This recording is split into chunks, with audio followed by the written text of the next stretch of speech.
What is up? It is a hump day. You can throw the delay a game flag on us. We had a couple of things going on here, but either way, we've got a jam-packed friggin' show tonight.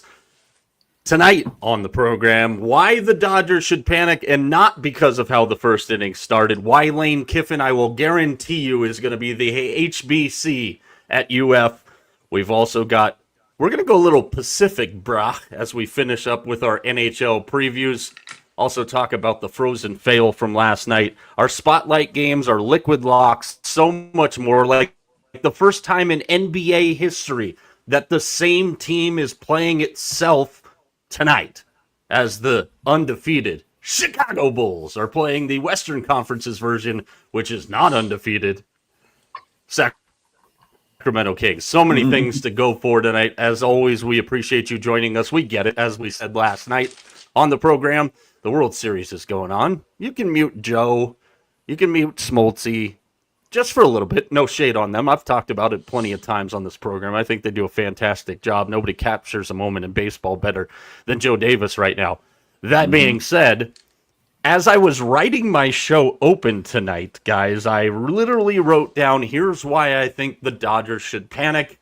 And, well, we just decided to have everybody's favorite algebra teacher and big bad Vladdy Daddy get the Jays a lead early. In the middle this time tonight, a little bit of a line shift for us. TJ's back. What's up, my brother? You're in the middle. You don't have to point either way. Now you have to remember I'm here and Max there this time.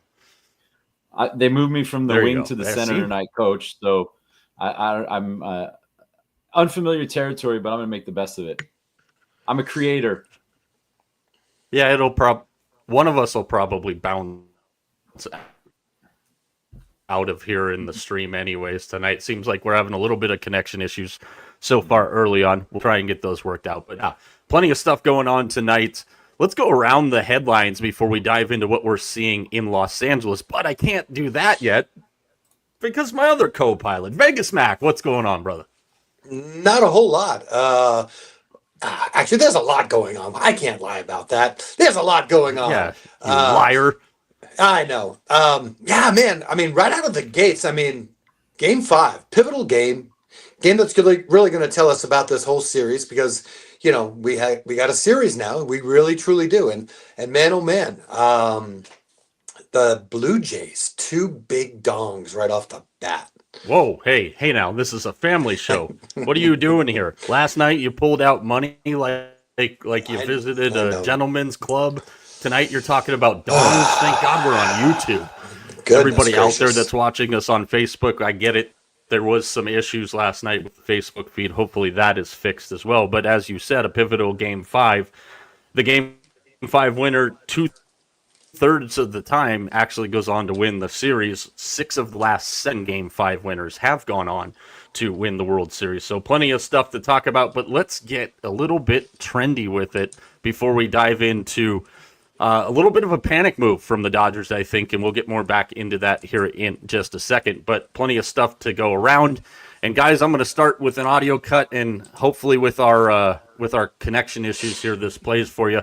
But this is why I will guarantee you, it's a Mike Arana show guarantee, that Lane Kiffin is going to be the head coach of the University of Florida, and it's all thanks to, well, Louisiana Governor Jeff Landry, and this is courtesy of Trey Wallace, a senior reporter for Fox and Outkick, and I'll let you take a listen to what he had to say today.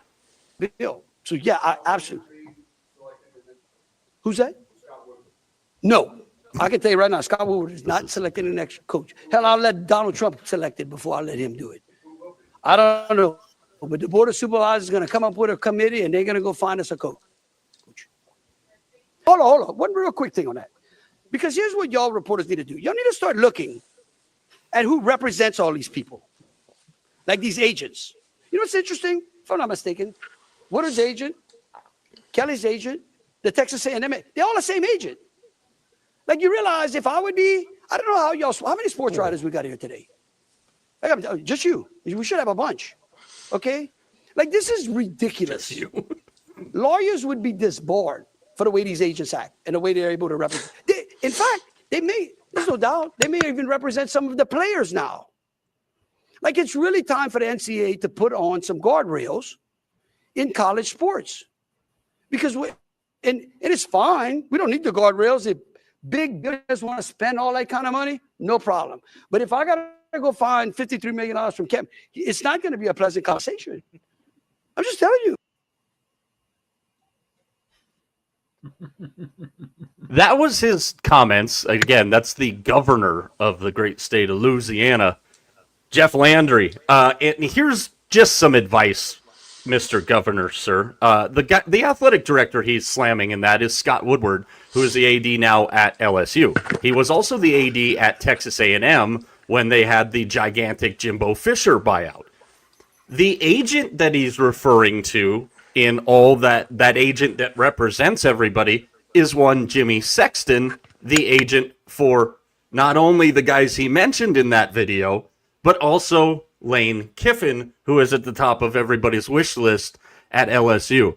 I can guarantee you with a bowl full of gumbo here, that is not how you go about, especially if you think that you're going to make a call. And this is the problem. And Mac, we talked about this last night. When it came to the coaches and matching up the coaches, we played the match game. We said who we thought was going to go where, who we thought was a good fit. If you're Lane Kiffin, and in your life, and again, if you haven't watched the E60 on him, you gotta really, really sit down and watch it. Lane Kiffin has found peace in his life. A lot of people say, no way he's leaving Oxford. But the one job that has always been there, we mentioned this last night for him, the one he's always wanted because he idolizes Steve Spurrier, is the Florida job. I can't imagine anybody in LSU circles right now is very happy with those comments. Not only do you slam the process, you slam the athletic director, Scott Woodward, which I can understand, but then you go slam the agent for the coach that your entire fan base wants? Not a recommended course of action. Yeah, it's kind of interesting. It's always one of those things when sports and politics gets married, it never works out. There's usually a divorce somewhere in between there. So an annulment in this case. But yeah, very interesting way to about that whole press conference. That's quite an interesting thing. I mean, like you said, that was my pick. I thought Lane would be great. He fits kind of that persona of what I think LSU should get. So be interesting to see what happens now. Yeah, T, and we've talked about this all the time. Keep your politics out of my sports. Keep your sports out of the politics. This, that, and the other thing. I saw that today and about fell off my damn chair, TJ. It's funny. I was laughing the whole time I just watched it. What a circus. And how don't you have bigger fish to fry than going to go and interject yourself into a head coaching search? Give me a break. I know they're all public employees, but this is nonsense. But you know what, dude? You're going to see more of this garbage because of the environment that's being created with all of this movement and the coaches not having control and nobody trusting the athletic directors and blah, blah, blah, blah. This is going to happen more. It's going to.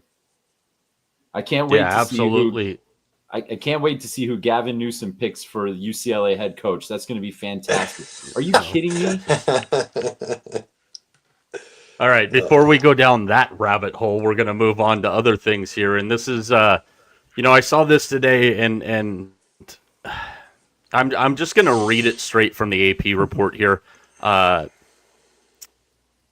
Marchand is stepping away from the Florida Panthers to help a friend whose daughter died last week of cancer. Marchand is serving as a guest coach Wednesday night for the U18 March and Milco Hunters, in his hometown of Halifax, Nova Scotia, in place of friend J.P. McCallum, Marchand is a co-owner of this team. So a little bit more to the story, but as he says here, please join us in celebrating an amazing night at the rink made possible by the ongoing giving nature of a 10-year-old girl that loved the game with all of her heart. That was posted by Brad Marchand on Instagram. So I wanted to give the proper credit to Brad, who is one of those guys, and I can use this term, Teej and Mac, like when the Sharks got Mike Ricci was one of those guys, when he played for your team, you loved him, and when he didn't play for your team, you hated him.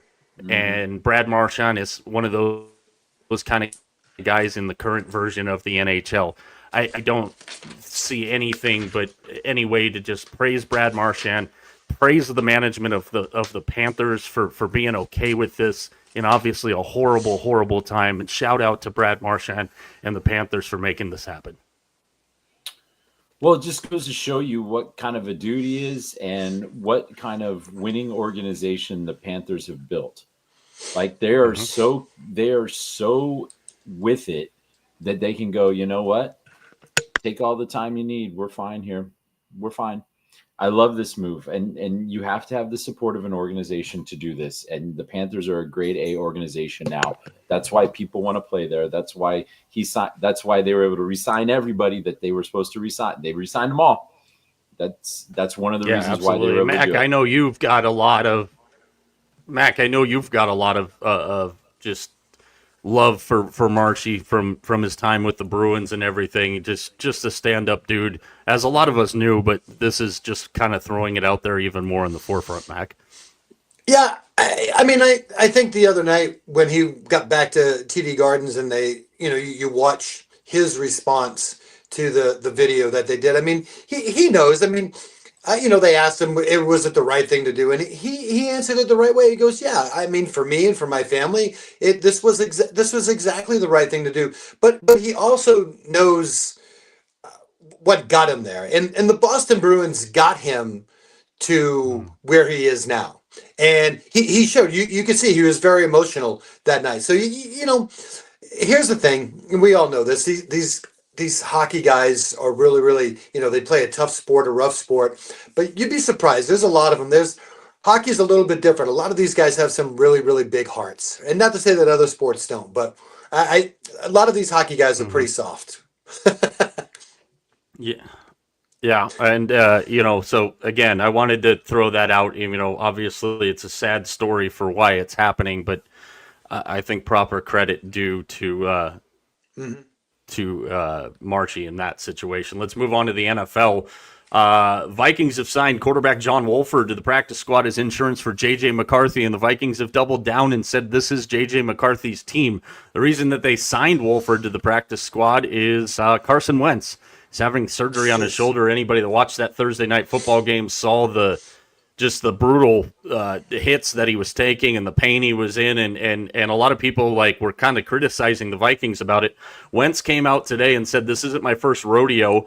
I'm not an idiot. I know what I was signing up for going out there. Nobody forced me to play, pressure me in any way or any of those things. So Wolford in to back up McCarthy's team, according to the Vikings, and that's been their stance and their statement as far as that goes. Obviously, with the trade deadline coming up here next week in the NFL, we've seen a little bit of movement, some minor moves. I think a lot of people are expecting this giant wave, Mac, of all these moves here at the trade deadline, and I don't necessarily know if we're going to see that many big ones. Obviously, the biggest name that comes out is Trey Hendrickson of the Bengals. Myles Garrett is now whining and crying after crying about his extension. He got it. The Browns still suck. He just figured that out. Now there's some stuff there, but you got to remember in this situation with Myles Garrett, the dead cap hit to the Browns, who have a lot of dead money sitting around right now anyways. It's not a thing. And we talked about the quarterback situation as a whole last night, Mac. It's going to be interesting to see how the trade deadline plays out. It's going to be interesting to see how J.J. McCarthy, if he is given the keys and can stay healthy, actually manages for the rest of the season. Yeah, it's not going to be a baseball trading deadline where, where a lot of things are happening and we're going to go down to the last minute and kind of figure out, who moved to who. But I do think that this is a time where I think you can start to get a little bit of a read on where some teams kind of think they are. I think you'll start to see, especially those teams that are considering themselves contenders to win a Super Bowl, making some moves and positions, whether it's like in Minnesota's spot because of an injury or because if it's just a need that they figured out now through the first 4 or 5 weeks that they have, and it's just a hole that they need to fill. So again, I think it's key to look at who's making these trades. I think more so than who gets traded. Yeah, T, we talked about this a little bit earlier, especially when it comes to the NFC side of things. There's so many teams that are they're still alive, and there's so much depth to both conferences now. And, when we talk about a team like the Ravens making a run at the division and stuff like that. So there's a lot of teams that aren't really in a position to make moves. And the other thing with the trading deadline in the NFL is it comes on a Tuesday, so it's not like you can get a lot of these guys acclimated. You're not going to see a lot of this stuff until probably Tuesday morning or Monday, sans the Cowboys and Cardinals that play on Monday Night Football. Can't wait to watch that disaster. But there's so many teams still in the mix in the NFL. Well, yeah, and that's why some of these names that are being bandied about right now, like this whole AJ Brown thing, like what the hell? Like just what is going on? But yeah, you're right. There's so many teams that still feel like that, like they have a legit shot, and they see themselves as buyers right now if there's the right players available and the right deal is available. So I'm very interested to see who, like Max said, who gets traded. That's what I'm interested to see. Yeah, absolutely. And, you've always got the players. We know that the Eagles have always been active at this time and this, that, and the other thing. But I think the parity that we have right now is going to be the thing that really determines all this. Let's get into a little baseball before we get to the World Series. The only real pertinent, I should say. That's potent too. I mean, I'm shocked to see this, but Derek Shelton was hired today as the new manager of the Minnesota Twins. A little bit of a head scratcher to some, a little bit of an interesting move to others, Mac. And we've talked about this a lot where Shelton is kind of, it's the jury's still out on him because you can't really judge a guy based on what he does managing the Pittsburgh Pirates. And now he's going to get a chance with the Twins, another team that seemingly is always in the mix, but not quite ever really able to get it done. Your thoughts on Derek Shelton being the new manager of the Twinkies? Yeah, I think you're right. To me, it's a little bit of a head scratcher. Again, he's got a little bit of experience. I honestly didn't think Rocco Baldelli did all that bad of a job at Minnesota. I mean, there's so many moving parts. When we talked at the beginning of the year, were the Twins going to be sold? They were going to be sold. They weren't going to be sold. What players are they going to have? I don't really know. I thought they would go. I mean, I was watching kind of the crew that they kind of interviewed, and you could see this is kind of the direction that they were going to go. They were going to stay away from, I think, kind of I use one of TJ kind of like a recycled kind of manager. I think they were going to kind of go with somebody who was fairly fresh and fairly new. But I don't know that that's the right move. To me, this is a little bit of a head scratcher for me. Like you said, first off, I didn't think Rocco did all that bad of a job, but I don't know what you're getting in Derek Shelton that's any different than what you're getting from Rocco Baldelli, unless he more of a analytics guy than Rocco was. But I don't. To me, not a good move for the Twins. Yeah, T, your thoughts on Shelton to the Twinkies? I mean, I'm with Mac. I don't really get it. Although Shelton won 41% of his games with the Pirates, that's pretty freaking impressive for the bull crap lineup that they put out there time and time again. So I want to give him a little bit of flowers here. But didn't Baldelli win Manager of the Year his first year in the league? Holy smoke. It comes back to this, right? Like Max said, like, okay, firing your manager, that's the easy part. Who are you going to get? Like, who are you going to get that's better? We talk about this with playoff teams, Exactly. right?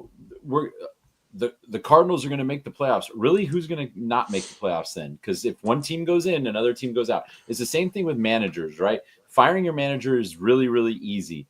But finding the guy who's going to press all the right buttons is going to be hard. And what are you going to do? You're just going to like go get all these old managers who that makes no sense. Eventually, you have to make a team that make a move that's good for your team. And firing the manager isn't necessarily it. Yeah, no, not at all. And it'll be interesting to see how the rest of stuff plays out. Obviously, in baseball, we wait for the month of December because that's when the bulk of the action typically happens with the winter meetings and everything else. And, you know, we're sitting here in this World Series, and obviously the two headliners of this World Series are Vladimir Guerrero and Shohei Ohtani. And, you know, it was kind of funny. I reposted something on our X account today because one of the baseball sites out there said, here's a look at all of Shohei Ohtani's strikeouts from last night. And I get it. I mean, we might be looking at the greatest baseball player to ever play the game, but at the same damn time, my comment on there was, hey, does anybody know what the actual final score of last night's game was, what the outcome was? Because this Blue Jays team, and Mac, we talked about it yesterday specifically, this Blue Jays team was not going to be affected by that 18-inning game like some people were. And I got to give a shout-out here on X to Michaela Bear, who posted this gem earlier today. An incredible freaking picture from last night. And Vladimir Guerrero hitting the homer off of Shohei Ohtani. Obviously, Vladdy didn't waste any time tonight. And, you know, on Michaela's post, I saw a secondary post which came up like this. Tops almost got the picture so close and so perfect there. But, you know, just kind of interesting to see how it's laid out. So thanks to Michaela for letting us share that one from last night's game. But, yeah, it just, you know, this series has been everything I think that we thought it was going to be. The series is who we thought they were going to be. And right now, you're seeing it tonight with the Jays up early in this one. And this is something, guys, that we talked about quite a bit. We all did kind of our own individual videos talking about this over the course of the summer. Did this Dodgers lineup have the length to compete with the Blue Jays lineup that obviously had the length to do the job? And when you look at the length of the lineup, I'm talking specifically from a Dodgers standpoint with the bottom three in the lineup. 9 for 56 with 3 stakes and 3 runs scored in the first 4 games of this series. So what does Dave Roberts do tonight? Alex Call in left field, Kike Hernandez in center field, Andy Pages goes to the bench. He's 4 for 50 in the postseason. Pages and Blake Trinan have been absolutely miserable for the Dodgers. He even moved Mookie Betts to the 3rd spot, moving Will Smith to the 2nd spot. And Blake Snell was jumped, Mac, and he was jumped early in this one right out of the gates. And that's a problem for the Blue Jays, or for the Dodgers, because of the Blue Jays, I should say. English is easy. Yeah. Yeah. I mean, like we talked about yesterday, you know, just because they lost that game, the Blue Jays were not going to go away. You know, I mean, I kind of figured with Yosevich, he didn't pitch very well in the first game. I mean, he's been really, really good. I mean, I know he just gave up a home run to Kike, so the bottom of that Dodgers. I literally was just talking about the length of the lineup, and then Kike does that. Right. So I mean, there you go. But I mean, I really expected him to pitch well. I mean, Blake Snell's been an absolute monster in this postseason. I mean, he finally, to me, in the playoffs, looks like the Blake Snell that we saw back when he was pitching in the playoffs with the Rays. I mean, that's the kind of the guy. I mean, this 4 and 5 inning BS that they seem like they put him through. I don't know, but I mean, I know like the last couple of games he's gone out there. He's been there in the 8th and 9th inning. That's the Blake Snell that I want to see. I mean, you know, that's the Blake Snell that, you know, everybody signed up for. So for the Blue Jays to get on him early, man, well, that's good because he's been nails so far in this postseason. Yeah, and Kike Hernandez, I mentioned this a couple weeks ago, T. Like, there needs to be a documentary special done on Kike Hernandez and why he just morphs into freaking Superman at the plate every time that he's in the postseason. Dude, dude can't hit his body weight during the season, then you're right. In the postseason, it's just like, what the hell? Look, the Jays better keep piling on, and they better win on when's the next game? Friday. They better win on Friday, because if they don't, you know who is going in Game 7, and that could be one of those. I haven't seen the script yet. I don't know what it says, but I think it has a positive ending for a certain team from the West Coast if it goes to Game 7. Well, the interesting part here as we look ahead to Halloween night, which we know there will be a game. By the way, this is the first time in Major League Baseball history that the season will start outside of the United States and will also end outside of the United States. So that's kind of interesting there. But I don't want it to end, in that fashion. I picked the Blue Jays in 7. I have money on the Blue Jays in 7. I even doubled down today on one of the betting sites that said Blue Jays, Dodgers, Blue Jays as a finish to the series at plus 900.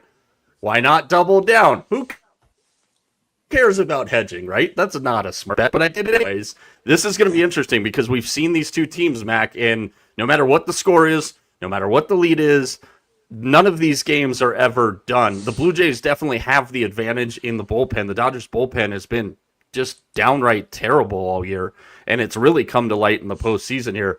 This game in the bottom of the third inning with baseball Jesus at the plate right now is far from over, Mac. Oh yeah, I mean, without a doubt. I mean, there's still. I mean, we know there's a long way to go, and that's the way this series has been. But I think you're right, T. I mean, not only do the Blue Jays need to pile on, I would be concerned. Well, in two ways. One, we'll just say if the Blue Jays win this game, my concern is in the 6th game because Yamamoto's been. I mean, I talked about how good Snell has been. Yamamoto's been. I mean, almost unhittable. I mean, let's be honest. He's been almost unhittable. That place is going to rock on Halloween night without a doubt. But I don't know. If the Blue Jays win this one, it's going to go 7.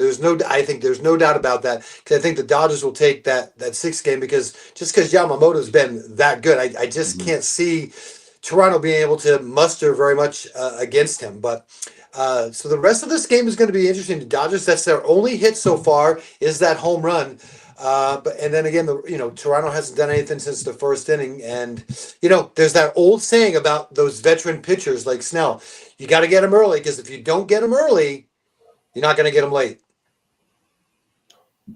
Yamamoto has been unhittable since that nonsense in Baltimore where he gave up the no-hitter. Ever since then, it's like, so I'm going to blame the Orioles for this because I might as well.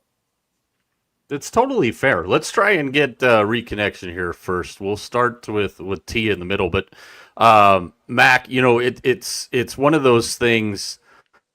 In looking forward, Yamamoto and Gausman in game number 6, and then obviously all hands on deck in freaking game 7 as it should be. And I think as baseball fans in general, I mean, why wouldn't you want this series to go 7? And it's been every bit as enjoyable as I expected it to be. It's been every bit of everything that I expected it to be. And if you're Rob Manfred, I hate to give him credit for this because he really has nothing to do with this, but you got to be happy in the baseball offices that we've got this series where it's at here. Yeah, I mean, these are two really, really good teams. Hey, these are two really, really good teams, and again, we have to remember, Toronto they won the East, and they had a great record. They had a great season. They did it with good pitching. They did it in a different way, and the way that they did it is that they put pressure on you, and that's what we've seen in this series. They've put pressure on the Dodgers in the field. I can't remember the inning last night. I think it was the inning they scored all those runs. They had that play at third. It was a little ground ball to third, and Muncy tried to be a first baseman as a third baseman, kind of reach out and get the ball and get the force play at third. But that's what the Blue Jays do.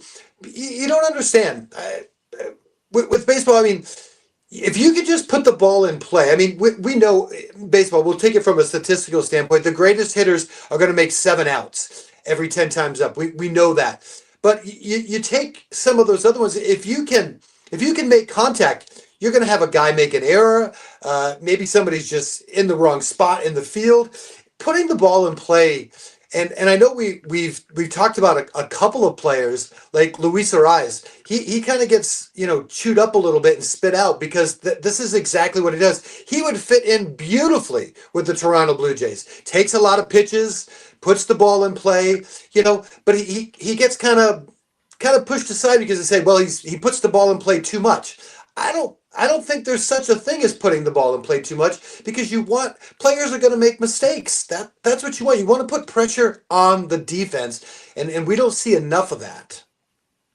Yeah, absolutely. Here, and we're going to try and get Mac reconnected here, T, before we go into the Pacific. And it's like, that's the biggest thing, and Mac nailed it there. Like, the pressure that the Jays put on you by putting the ball in play 24/7 is what they do, and it's the method that they've rode the entire damn season. And here it is, as again, both teams on the doorstep, 2 games away from winning the World Series.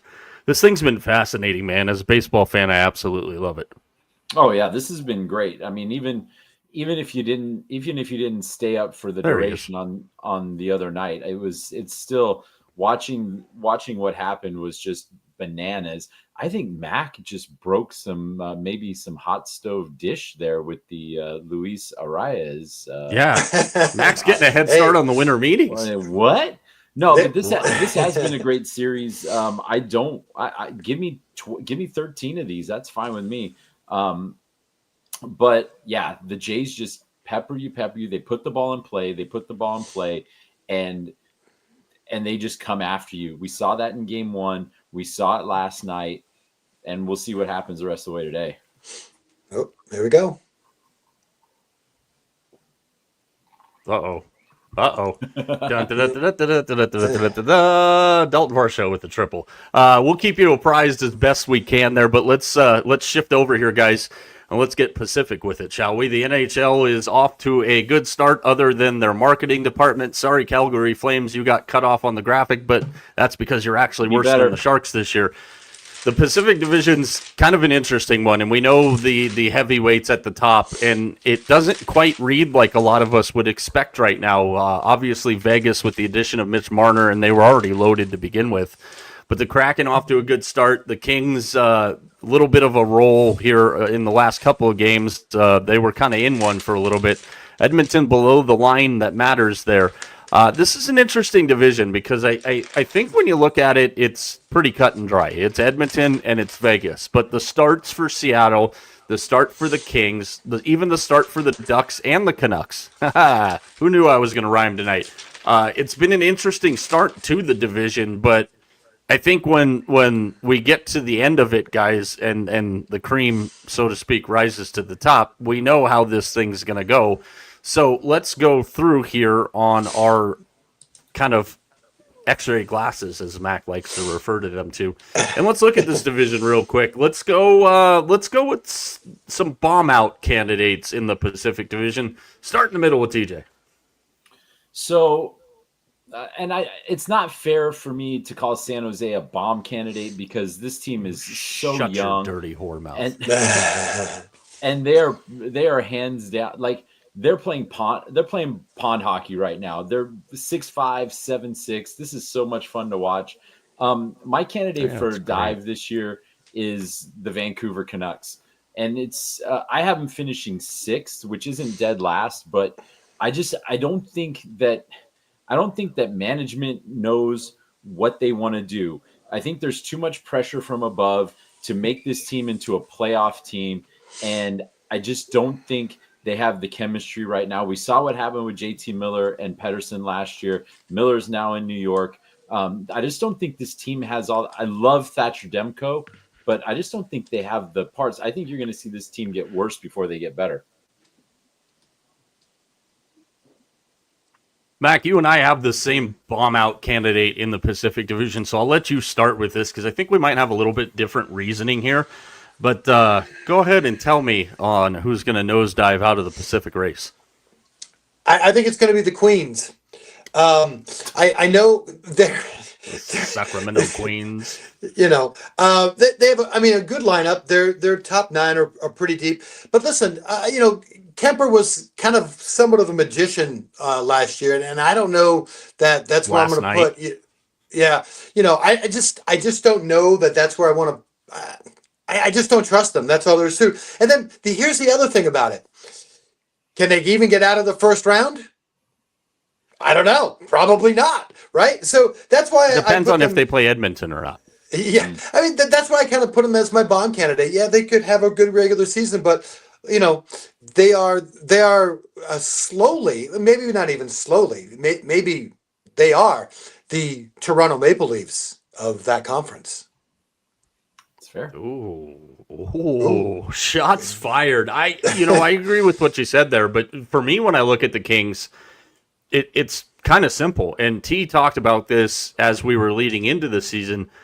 This team's old. They're old, and they're old in a lot of the key positions. Now, granted, if Darcy Kemper does what he did last night, they're going to be just fine. I mean, 41-14, they were outshot by San Jose last night, and they won the damn game with 14 shots on goal. Now, obviously, that's reflective of the as you wish Karoff in goal for the Sharks and everything else. And a lot of Sharks fans, I think, were kind of high on Askarov coming into the season like he was the second coming of Patrick Waugh, which clearly is not, but he's still a young guy. If Kemper plays like that, they're great. But when I look at this team, the thing that makes me hesitant to think that they are going to be in the mix long is they're old. And it's going to lead to an interesting kind of situation, I think, for the Kings, because they reshuffled the front office a little bit. You've got Anze Kopitar in his retirement tour year, and I'm sitting here wondering, are we going to get to the point with the Kings? Because the law averages tells me, do they have to make a tough decision when it comes to Anze Kopitar at the end of the year? And do they go, hey, you've been a stalwart. You basically should have a damn statue outside of this place.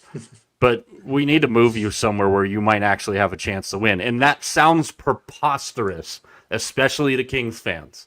But I just don't think this team has staying power. I really don't. Let's look. Before we go for a dark horse here, guys, let's look at a division winner, because I think this is a very interesting discussion here. You guys both have the same division winner, and I don't think anybody would flip or flop on you guys saying this, but I'll start in the middle with T, and then we'll go to Mac. Let's go through your guys' Pacific Division winners this year. I've got Vegas. I think Vegas wins the Cup this year. This team is just loaded, just flat out loaded. My only concern with Vegas is the health, and we've already seen we got it 4 months early this year. The annual Mark Stone to LTIR trip, we got it 4 months early this year. This is a team that's built to win now, and you know that they're going to, if something comes up and they're close, they're going to be in the market for every single expiring contract at the trade deadline. The defense I'm kind of worried about that. We know that Petro's probably not going to play. Hannafin's on IR right now. So this is a very inexperienced at the 5-6 defensive holes there. But this team can score with anybody. Mac, you have the Knights as well. Why? Yeah, absolutely. I mean, Marner does so much for that team. I mean, he can play, on any line you want. He plays power play, plays penalty kill. I mean, he's gonna absorb some of those minutes that kind of Stone would have if he was playing. I do agree. I mean, if there's a weakness, it's probably in their defense. Their top 4 defensemen are good, but other than that, they kind of get a little weak. But I just think that this is. I just think that overall this is a very, very solid team. This is just an organization that's had success. Sometime at the trade deadline, even though I know they're way over the cap, they're going to find a way to spin it and get some help in there. They're one of these teams that always seems to do it. So they're gonna figure out where they need some help. They're going to go and get it, and they're going to make this big push. Come playoff time. It's what Vegas does. Yeah, it's great. It's fine. It sounds great and all that stuff, but Edmonton's winning this division. And I know they're not off to a great start here. And I know what the concern is, and TJ's talked about this several times. Mac, you've even mentioned it as well, the secondary scoring for the Oilers. But here's why I think they're going to win the division. They're off to a slow start. We know the secondary scoring is an issue. But Stu Skinner goes out. He drops some pounds in the offseason. Refocus from him. Connor McDavid gave them the shit or get off the pot extension, like lose me or win a cup. And I think that pressure that he's now flipped, as you mentioned earlier, T, back on the organization is the reason why this team is not going to stand pat. They're going to go out. They're going to make the moves that they need to make to try and put this team in the best position possible. Is there a lot of room to do that? Not right now. But it's a slow start, a long run the last 2 years, and that has a little bit of an effect there. But I think I can't see Edmonton just sitting here and going, yep, this is the group we're going into the postseason with. They haven't, and I don't think they will either. The interesting part of this division, I think, when we all look at it, is who that kind of dark horse is for all three of us. And I'll start, again, in the middle, then we'll go to Mac, and then I'll finish it up. Give me your dark horse in the Pacific, T. Well, I've got Vegas and Edmonton 1-2, but my dark horse is Seattle this year. I think that they've gotten off to a fantastic start. Release. They're missing Jared McCann right now, but they went out and got Chandler Stevenson. They made a commitment to Joey Decord. Go Devils. They've got a bit of an injury bug right now, but I really like the youth on this team with Matty Beniers. I love the acquisition of Capo Caco. I thought that was very slick, under the radar move there. And their defense is strong with Brandon Montour, Adam Larson, Vince Dunn. That's a strong D. That's a team that I think is going to, and third place might be that first or second wild card this year in the West, but I think they get in. My favorite of the all-name team guys, Capo Caco. Mac, who's your dark horse in the Pacific? I had trouble with this because I had two teams. I originally put Anaheim. That was kind of my first team, but I went with Vancouver. And T touched on it. They had such a just off the ice, such a wild year last year. If Vancouver can have put it this way, if they can have a quiet season, that's what we want from Vancouver. Just have a quiet season. I think they'll be successful. I love Demko in goal. I think he's a little, underrated. But here's the thing, and why I picked them. This is a team that's built to win now. It's a veteran team. They're kind of built to win now. I love Quinn Hughes on defense. I just think that after everything that happened last year, they're going to make that jump and be a little more successful this year. That's kind of my feeling. But they have to, because if not, like T said, if they're not going to be successful this year, this team's got to get broken up. That's all there is to it. So it's kind of, you either do it or we're going to go in a different direction. Yeah, if Philip Hedl can come back and be anything like he was with the Rangers before the trade last year, I think this team's got a shot. This team's buried with injuries right now too. That's so unfortunate. I mean, Thatcher Demko can only do so much for you, but he can't put the puck in the net. Yeah. Well, I mean, he can. It's just not advised. It's not a recommended course of action. My dark horse, and call me a homer if you will, but you got to follow me on this one. My dark horse is the San Jose Sharks, and here's why. St. Louis, Anaheim, Toronto, Nashville, Chicago, Edmonton, Anaheim, Vancouver, Nashville, Chicago, Winnipeg. That's who they play basically down the stretch here. This team in San Jose that Mike Greer has had to literally take out of the dumpster fire that was burning down the hill in the flooding is a team that's going to put a hell of a lot of pressure on a lot of people. Last night, 41 shots, and they finished the game 6-on-4. T, you made the comment after the two of us actually saw them play last year in Anaheim, the speed of Macklin Celebrini. By the way, ESPN commentators on the game last night, Bay Area guy Roxy Bernstein, and I can't remember who the color commentator was, but he did not lose an edge. He got freaking tripped, and it should have been a penalty. That being said, this team has so many offensive weapons that they can put pressure on anybody. The problem is they're going to lose a lot of games 8-7. Because the goaltending in the blue line for the Sharks has been terrible. But I don't think this is a team down the stretch that you really want to see because of their offensive firepower. And I think, as we talked about the Athletics down the stretch in the baseball season, kind of becoming a pain in the ass for some of these teams that were trying to get into the baseball postseason, I think you can see the same kind of thing with the Sharks, because now you're talking about the end of a year with a team that's just young and still gelling together. Offensively, they can put a lot of pressure on you, and if you need that win late in the season, I think you're in a little bit of trouble there. The Sharks are still a year away from being a year away, as TJ likes to say, but I don't think that's a team you want to see down the stretch. So plenty of stuff to still go through and kind of look at there. Let's quickly pivot to the college football world. And before we look at three of our games that are kind of in our spotlights spot, as you've seen rolling across the bottom of the screen. And feel free to comment along if you're watching along. We appreciate you jumping in with us. Obviously, the connection issues will be better. We'll do better, but, you know, it's the internet. We can't really control some of those things. But before we get into that, and we started kind of talking about the coaching search, Peter Burns from ESPN posted this today.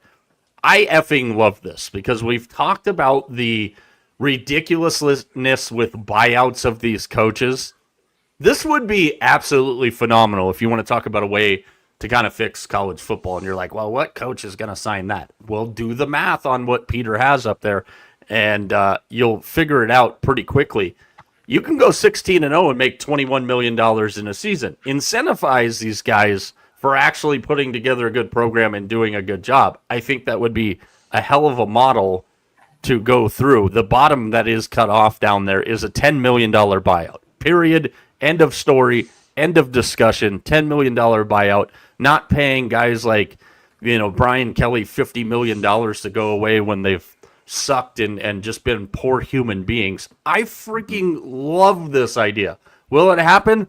Probably not, but I wanted to give Peter his credit there and a shout out for that. I mean, that would be an easy way to fix college coaches' buyouts. Now, on the flip side, if you got the money, then spend the damn money. And the other argument to the coaching situation, guys, is ask Texas A&M if they really care about all the money they had to pay Jimbo Fisher to get the hell out of town because of what's happening there. Mac, you talked about the strength of Texas A&M, and you think they're a team that legitimately can do this thing. I know Mac's perfect. T, I've got this. And Mac, I know you're going to love this when I say it. Mac's ideal national championship game this year is Texas A&M and Indiana. And you know what, Mac? It's not far-fetched to think that's possible. No, I mean, that would be, man, that'd be like watching the Daytona 500. I mean, you have people going left and right all over the place. That would be great. Yeah, I mean, that would be fun. And I think here's the other thing about that is that you'd have two teams in there that aren't usually, when we think about football, powerhouses, you know, playing for a national championship. And I think every once in a while to have that fresh relook would be really good. But I mean, yeah, I mean, that would, you know, that's what these coaches are looking for now. They're looking for this exposure. We see it in basketball. We see it in football. That's what these coaches need to do. Because like we said, we talked yesterday, T, I said, I don't feel as though the kids anymore care about the name on the front of the jersey. It's not about the name on the front of the jersey. It's about what they can get. And so it doesn't really matter that it says Texas A&M. It doesn't really matter where Texas A&M is or anybody else. It's what they're going to get from the school. 100% bang on right there. And that's you just summarized it all. Why do you think that Nico Iamaleava was running like a banshee against Penn State? Because he wanted to get the hell out of UCLA as fast as he got there. So he is now incentivized to do everything in his power to not play another season for the skip. It's embarrassing for football. Straight up embarrassing. I just got a vision of Nico Iamaleava pulling a Bo Jackson and just jumping himself on the 210 and getting the hell out of Dodge, dude. I tried to hold that in as much as I could. I mean, he'd be in traffic, but I mean, that would be hilarious. Let's get to some of these games this weekend. Go ahead. Go ahead. I'm sorry to use him as the poster child for everything that's wrong with college football right now, but he's the poster child for everything that's wrong with football. But it was absolutely unreal. And I'm expecting to see more of the same next weekend. Yeah, absolutely. And let's get into some of these spotlights. We're running a little bit long here tonight, but that's okay. I mean, who knows? This game could be on until 2 o'clock in the morning. We're going to start in the ACC. It's still weird to. It almost threw me for a loop. I'm like, wait a minute. Brain. Miami and SMU. And congratulations to the Miami Hurricanes. Your first time leaving the state of Florida for the entire damn season. Hard to believe, but it's actually true. This game's going to be an interesting one. The spread on this game as of when we jumped on the live stream here today, 12.5 points are the Hurricanes favored by in this game. Over under about 51.5. Depends on where you're looking. A little bit of line movement on this one. Miami has covered 5 times in 7 games against the spread this season. 2-1 against the spread when they're favored by 11.5 points or more. Mac, I'll start with you here because we talked about this last night a little bit in trying to play the match game with the coaches, and I said my wild card in the head coaching search here is Rhett Lashley because he's done a really, really, really good job at SMU. I think SMU's live here to give a little bit of a push to the Hurricanes. I think this is a tough environment, and it's going to be a tough weather situation for a team from Florida that has not left the state of Florida yet, Mac. Mm-hmm. Yeah, this is really interesting. I mean, both these teams alive to get still to the championship game.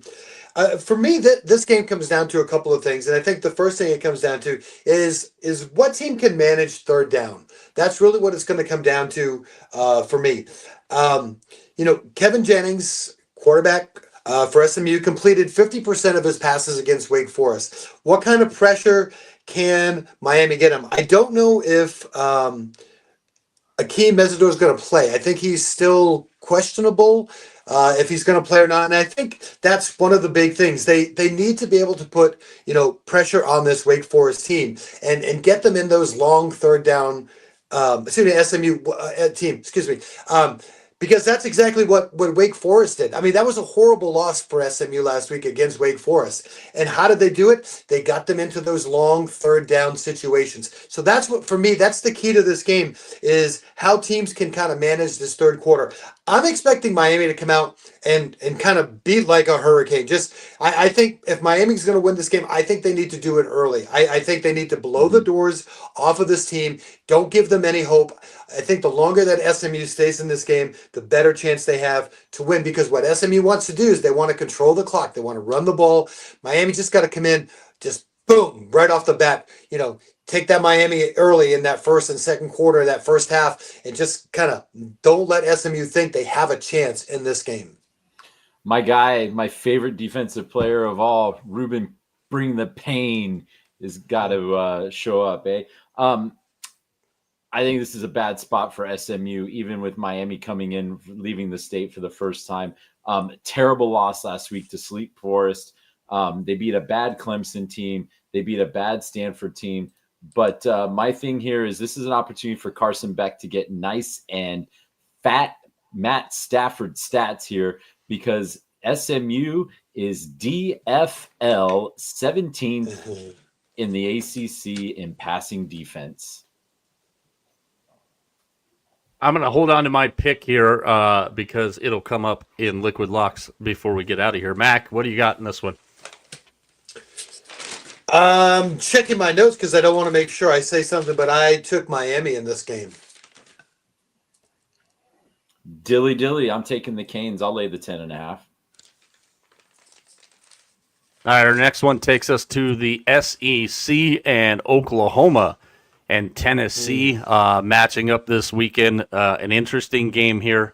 I've said it a couple of times, guys. I don't trust this Tennessee defense as far as I could throw them in the freaking river outside of Neyland Stadium. That being said, I don't trust the current health situation of John Mateer. So this is a really interesting kind of situation here. You can still find some -3s on this. Most sites are at -3.5 in favor of the Volunteers. And, if there's a get-right game for John Mateer and to get himself back going and get that Oklahoma offense really back rolling, the Tennessee secondary is exactly who you want to do it against, T.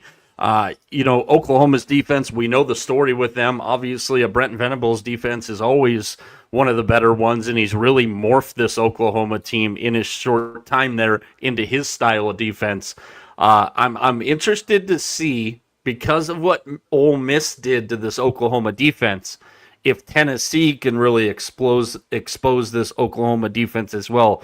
This is a really tough game to call and a huge game for both of these teams as we sit now less than 1 week away, from the college football rankings dropping for the first time. Oh yeah, this is going to have a huge impact on what we see on the 4th. I love this matchup for Oklahoma as from a defensive standpoint, but I think you nailed it, Mike. John Mateer, after the first couple weeks, has just and yeah, he got injured, right? Nothing we can do about that. But I don't know if he's played like anywhere close to where he was pre-injury. I'd like to see Oklahoma open this up a little bit, but I mean, you got a tough environment in Knoxville. But this defense, man, this defense is freaking good. Mac, what did you think of Tennessee and Oklahoma? Tennessee is going dark mode, ladies and gentlemen. They're going dark mode on Saturday night. And I think that makes a big difference, that going dark mode. Listen, Oklahoma's losses to Ole Miss and the Texas. Okay, here we go. What do we know about both those teams? Their head coaches, who are very great offensive coordinators as well. What does Tennessee have? A great offensive coordinator as a head coach. I think this is the big difference in this game. Tennessee is going to score. There is no doubt about it. Is Oklahoma's defense good? Yes, they are. But listen, 34 points to Ole Miss, 23 to a Texas team that we don't even know really what their offense is. And they scored 23. So if you kind of figure somewhere between there, they're going to score somewhere between, I'm going to say 25 and 35 points. Here's my question to you, boys. Can Oklahoma score 25 to 35 points? You don't have to answer that because the answer is no, I don't think that they can. And it's nothing against Mateer. I mean, he's been hurt. We mentioned that. We said that. They're just offense, I don't think, has shown that they can do that. I keep joking, in the 12 spot in the MAC-12, we kind of have two teams. I keep voting for Tennessee every week, and nobody else is hopping on this train. So I'm going dark mode this week. I'm taking Tennessee. I think this game's going to be really, really close. A 3-4 point game, somewhere in the 34-31, 30-24, 30-26. That's kind of the range I see. I just don't think Oklahoma has enough on the offensive side. Dark mode activated. All right, so he's got Tennessee. I think Tennessee's secondary sucks and they couldn't cover me. However, Oklahoma's offensive line has a really hard time protecting John Mateer at times, and I can see a game situation where they kind of stall out from time to time, and Mateer ends up on his back looking at the gods of Rocky Top in the sky. I don't trust either one of these teams defensively or offensively enough to take a side, so I'm going over 56.5, T. Dark mode. Stole my thunder. That's what I was going to go to. I think Oklahoma wins this game ultimately, but it's going to be super close. I like the over in this as well. I love Oklahoma's defense, but Aguilar's just been finding ways to get that offense going, and that'll be a very, very fun matchup to watch that chess game between the two. But I like that over as well. Final one will go way. Go ahead, Mac. I was going to say, he completed 57% of his passes last week. 57%.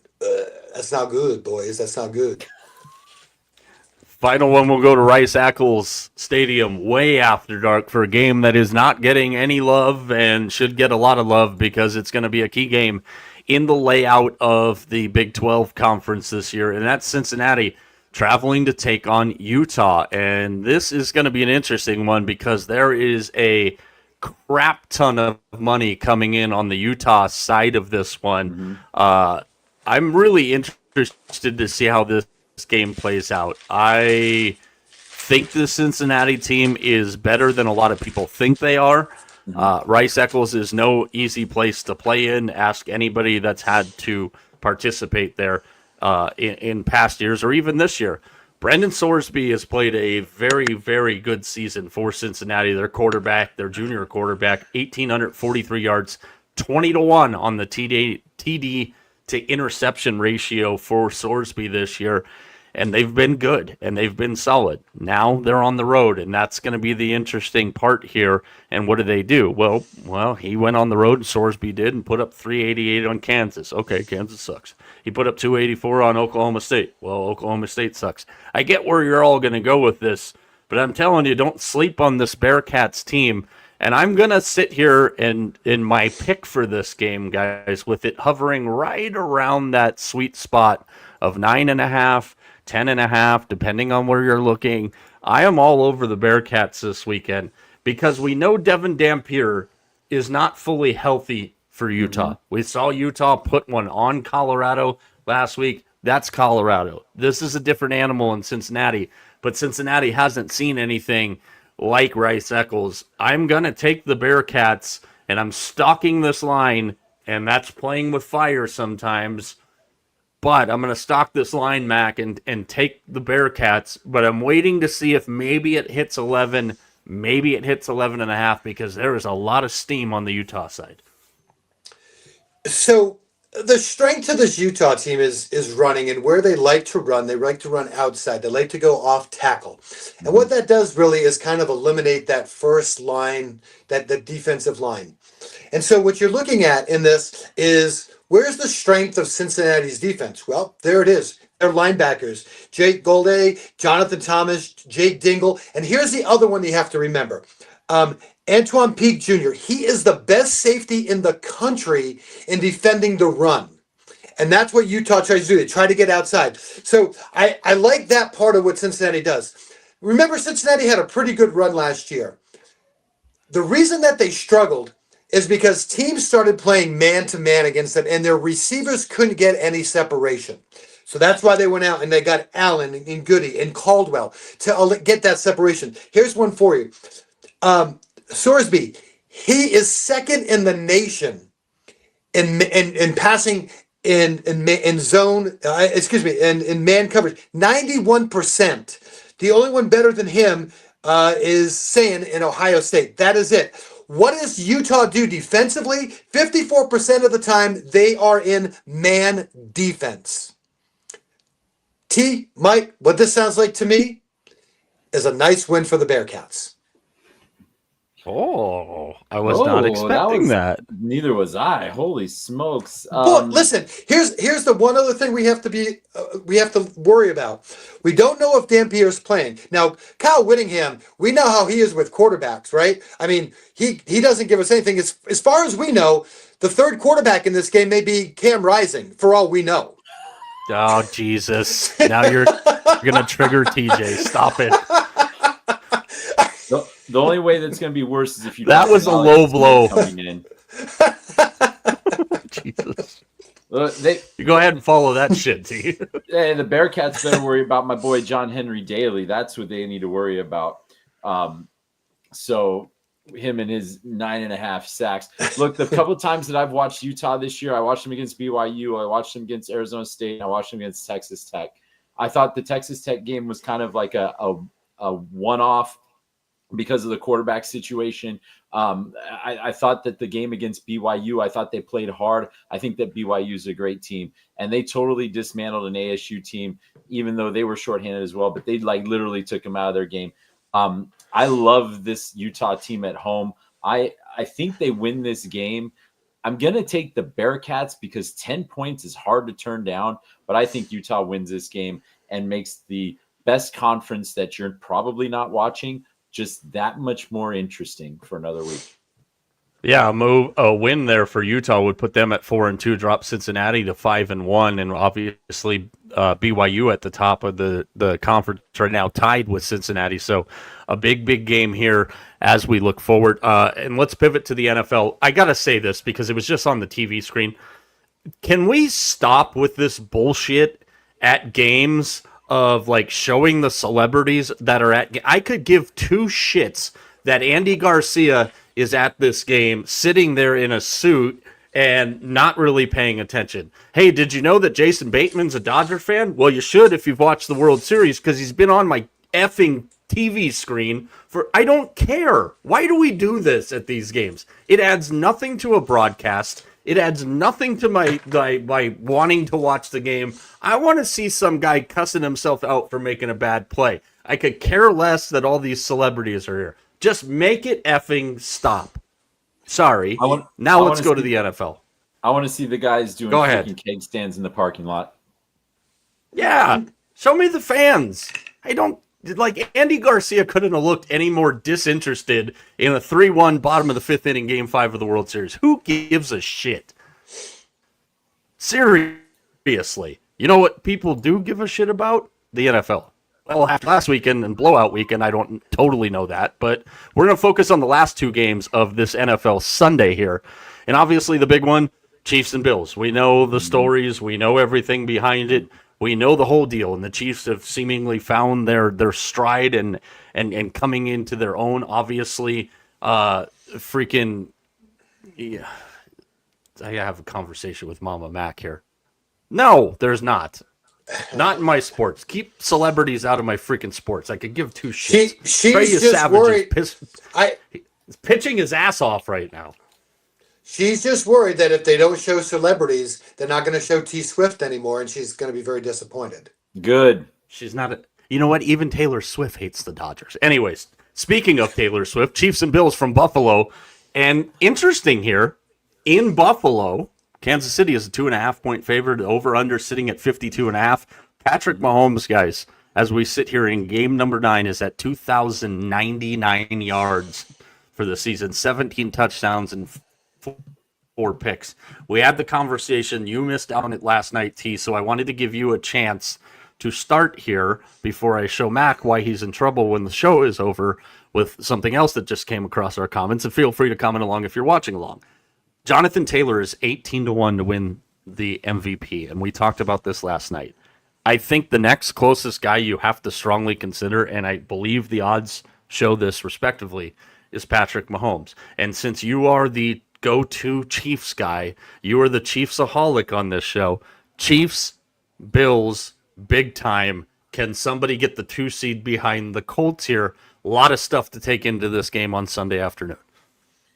Huge game because, as we've seen in the past, Buffalo is nails against the Chiefs in the regular season, and then something magical happens between October and January, and they fall flat on their face and can't pull it off. And it's like their kryptonite, right? The last three in Buffalo, Kansas City has won 2 of them. And so, you know, you're sitting here waiting to see what happens. And like, we see the Chiefs struggle out of the gate. And like you said, now they're like almost right in midseason form. Like, oh, 1-4. No problem. We're going to finish 13-4 anyway. It's fine. We're fine here. Everything's good. And Buffalo seemingly is the only team that anybody thinks has a chance to stop them. I think the Chiefs are the only team that can stop the Chiefs right now. That being said, I can't wait to watch this because this is going to be a knockdown, drag out, excellently quarterbacked game, decision-making, chess game, all the things. And I don't know if Sean McDermott is going to be able to call as good a game as Andy Reid. Well, you know, DJ, here's Patrick Mahomes. Tony Romo slobbering all over himself. I like the Bills as a live money line dog at home in this game. I've already bet it. Matt, before you proceed, I just want to, I'm here to help you. This was posted after your comment about celebrities. Give me Chiefs Bills. What do you think? Can we put the title of best rivalry in the NFL on this game? I mean, I think we can. I think it nowadays it probably is. Here's the thing. I can probably make a case for both of these teams. I really like the way Kansas City's going. They finally started to get all their pieces together. Mm-hmm. Buffalo just looks so darn good. I mean, I know they're coming off of 2 losses, but they just looked so good last week. I don't know. I'm gonna go. I can't really pick a winner in this game. What I like in this game is I like the over. I think the over is the play in this game. Switzerland. I'm 52 going and to a take half is that mark. What do you got?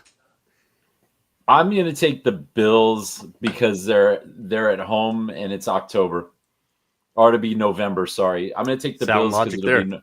it'll be November. Because in January I'm going to take the Bills and get rinsed.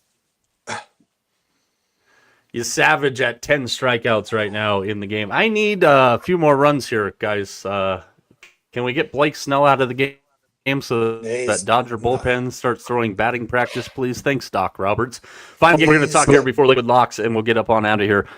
Sunday Night Football from Landover as the Seahawks, who don't lose games on the road, 3-0 again this season. Mike McDonald, one loss on the road as the head coach of the Seahawks. And they head into Landover to take on the Commanders. And again, we talked about this last week. We've talked about it the week before. Washington, and I think duly noted, and rightfully so, is taking their time and being very patient and very cautious with their franchise quarterback in Jaden Daniels. They get a Seahawks team coming in that is way more comfortable seemingly on the road under Mike McDonald than they are at home. The Seahawks are 3.5-point road favorites on Sunday Night Football in Washington. Does that make you jump? Does that make you feel froggy, Mac? Because I am backing the Seahawks team yet again on the road. Well, I don't want to give away too much because this is my Sunday night game, so I don't want to give away too much. But I'm concerned about this Washington team. Jane Daniels, again, is he going to play? What's his health look like? I don't think Mariota's played all that bad. I mean, for me, the bigger concern is the Washington defense. I don't really think the Washington defense has done very well, especially in coverage. And the way Seattle's throwing the ball, I think this is going to be a very difficult task for the Washington Football Club. Can I just say a couple things here? First off, I'm going to eat my words here because I thought Sam Darnold was going to be the worst off-season signing in the National Football League this year, and I was 100% dead-ass wrong. So I apologize. He looks freaking fantastic. I am all behind. Let me describe to you really quickly in 5 words the last 5 road contests for the Seahawks. You ready? Win, win, win, win, win. Give me the Seahawks. Absolutely. Absolutely. As we go and close out a show here, watch the rest of the World Series again. We appreciate everybody that's been with us tonight. I apologize for the shitty connection that it's been all night. We'll get that figured out. Trey Savage, first rookie with 10 strikeouts in World Series games since 1949. Liquid Locks time here, as always. We moved it to Wednesdays. Again, these are a lot of the time, these are numbers that we've all jumped on early. I'm going to get to mine first here because one of my dogs in the house just doesn't want to shut the hell up right now. I've got a 2-teamer. We talked about one of these games earlier. SMU plus 12.5. I got that number at the 12.5. Again, this goes back to what we talked about at the beginning of the year. When Carson Beck is on, Carson Beck is really friggin' good. When Carson Beck is not on, he's really friggin' terrible. And I think the 12.5 mark, I think the weather situation, again, it's not like it's going to be like sideways sleet, hail, rain, and all that kind of stuff. But I really think that this first road test for them, this is not where they would have hoped it was on the schedule. I know SMU hasn't looked good at times, but I think 12.5 is too big of a number. I paired that with Cal. Cal is at home, and they're playing Virginia, another team that very quietly is having a very damn good year. Cal's at home. It's a middle-of-the-day game. It's Virginia all the way across the damn country because, of course, the ACC makes perfect friggin' sense. I'm not even going to take Cal with the points. I'm taking Cal on the money line. Putting those two together, it's a plus 399. So SMU plus 12.5, Cal on the money line. T, what do you got for your Liquid Locks this week? I'm doing it again, Mike. I'm going to the well again. The North Texas Overwell. They're hosting Navy this Saturday. The over is 65.5. And you know what? It might as well be like 75.5. I'm taking the over in this game again because North Texas is an over machine. And I'm also taking the Denver Broncos on the road, a slight underdog at the Texans. But I think they're going to pull it off on the road. So I'm taking Denver at plus 110. And of course, the guy we created Liquid Locks for because he's got flowing locks of gold, Vegas Mac. What do you have in your Liquid Locks this week? I'm calling this my $10 special.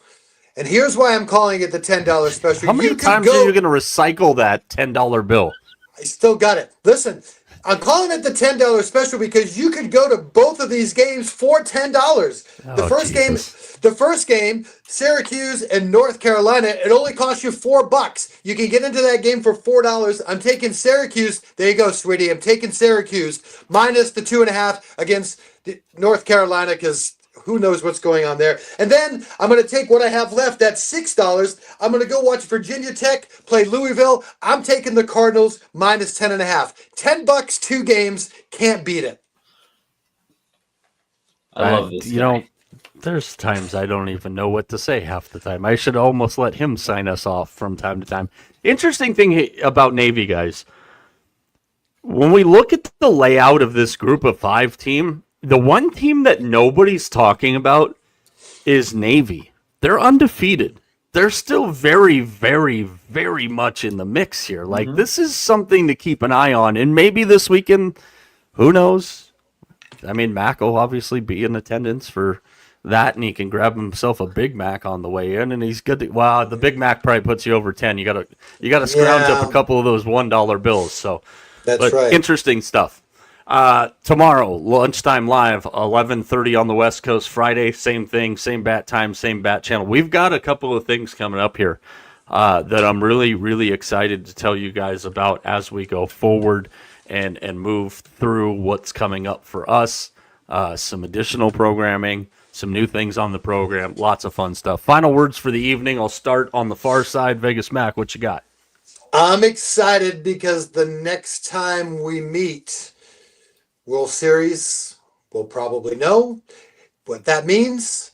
It's time to put the wood in the stove because it's hot stove season coming up. Oh, Jesus. Somebody watch him around a stove and wood and everything. Wood. TJ, what do you got? Between wood and holes and butts and all that stuff, I think I'm just gonna hate watch USC. See yourself out, and then I'm gonna be done. All right, for everybody behind the scenes, we appreciate all you dealing with the connection issues with us tonight. We've got a hell of a group of people that watch this show on a regular basis. Tell your friends to join you in doing so. And again, with the World Series going on, I know there's a lot of viewing options for you out there. So for everybody behind the scenes, for TJ, for Vegas Mac, and Mike, I will talk to you tomorrow on Lunchtime Live. Following us all over our social channels at Mike Arana Show, everywhere but Snapchat, because we're not 12 and Snapchat sucks. Enjoy the rest of the ball game. Maybe there's still hours to go. We'll talk to you tomorrow.